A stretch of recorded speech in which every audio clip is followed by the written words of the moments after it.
दोस्तों प्रणाम, राधे राधे। कैसे हैं? आशा करती हूँ आप लोग अच्छे होंगे। दोस्तों एक सावन गीत है, आप लोगों को अच्छी लगेगी तो फॉलो करना, कमेंट में लिख के ज़रूर बताना। धन्यवाद। आखिया जो है बालम के रहिया कहिया सवरियाना, आखिया जो है बालम की रहिया कहिया सवरियाना, बादल गर जाई बिजुली चमकाई रिम झिम बरसई सावनवाना, बादल गर जाई बिजुली चमकाई रिम झिम बरसई सावनवाना,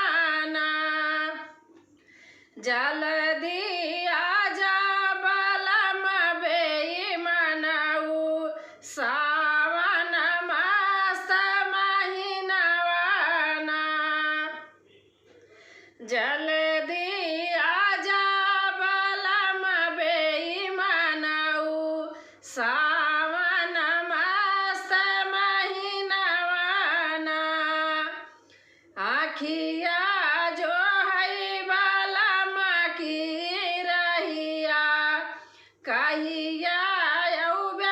सवरियाना,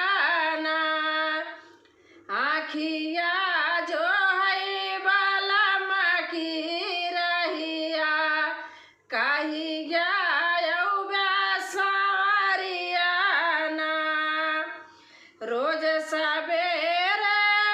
जठनी झगड़ा मचावई हमारी कराई ससतियाना, रोज सवेरे जेठनी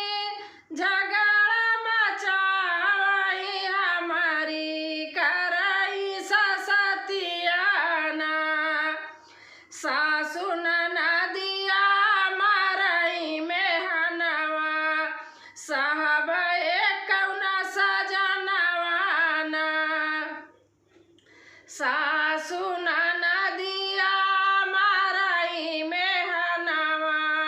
साहब कैसे सजनवाना, जल्दी आजा बालम बेईमानऊ सावन मस्त महीनवाना, जल्दी आजा बालम बेईमानऊ सावन मस्त महीनवाना, हाथ जोड़ी हम अर्जी कैले माना हमर कहनवाना, हाथ जोड़ी हम अर्जी कैले माना हमर कहनवाना,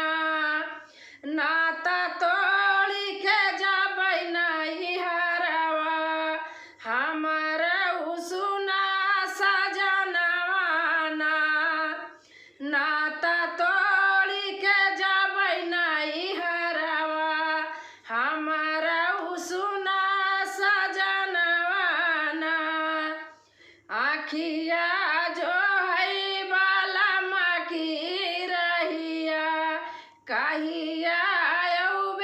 सवरियाना, आखिया जो है बालम की रहिया कहिया